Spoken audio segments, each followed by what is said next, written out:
Dr. Laura Dabney here, talking about parenting adult children this month, because my first video on this topic was quite popular and got a lot of feedback and questions. I thought we'd expand this month into talking further about that. So I reran that first video the first week of June. Second week of June, I talked about what to do if you don't like the significant other that your adult child chose. Last week, I talked about what to do if there's a rift between you and your adult child. How do you resolve that? And this week, I want to talk about what happens if your adult child is clingy, demanding, too dependent on you. All right. So for starters, let's talk about number one, realizing that this is abnormal. And congratulations if you do realize that's abnormal, because as we talk about all the time here, adult children are meant to, our healthy adult children move away from us. As painful and difficult as that is, that's their job. That's what they should be doing. They should be distancing from us in a lot of ways. Okay, so if they're not, number two, realize that this is abnormal, but also realize you can't change them. The approach of fixing them, solving them, waiting for them to figure this out isn't a good approach, because whatever feeling it's bringing up in you, the resentment that they're impinging on your time, or the anger or annoyance that they are demanding things from you that somebody else should be doing, like a significant other or a friend, that resentment, those negative feelings it's bringing up in you are going to hurt the relationship.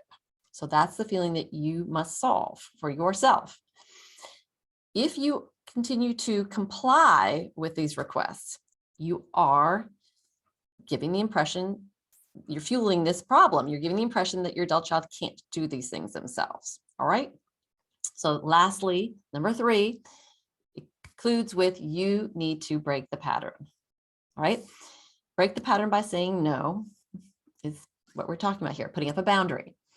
So when they demand, ask, beg for something from you, honey, I'm so sorry, that's not going to work for me. All right. Not that you should do something or you need to, or whatever statement you come up with, not that. It's not going to work for me. I'm so sorry, I'm not able to do that. It's not going to benefit me in any way to do this, right? If they, if that resolves it for them and they go on to find another solution, great. If they continue with this whole, but I can't and you must, and they get all upset about this, you say, look, you're a bright young lady, or you got a good head on your shoulders. I'm sure you can resolve this, figure this out yourself. And if you need to, walk through different solutions with them. So let's talk about the options together, you can say. And you start is the other way to get them to start thinking about this, as opposed to just skipping over the thinking and reaching out to you. What options do you have? What options do you see?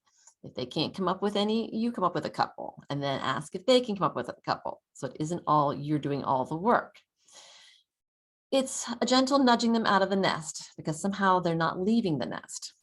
But when you aren't pushing them out of the nest, they're getting the impression that their ideas are correct, that somehow they can't do it alone, right? You're just fueling this idea, their anxiety about doing it alone. So it's imperative upon you, it's important for you to build their self-esteem by you doing the separating, so they can get on with their development. All right. So that's what you do if your child is too clingy and demanding of your time. And this video, along with all of our videos, are now on our YouTube channel at Relationship RX with Dr. Laura Dabney. Also, that is our new company, relationship-rx.com. There you can find all my articles, ebooks, courses, and anything you might need for your relationship problem is on that site now. We've been busy here. So take care, and I'll see you next month with a new topic.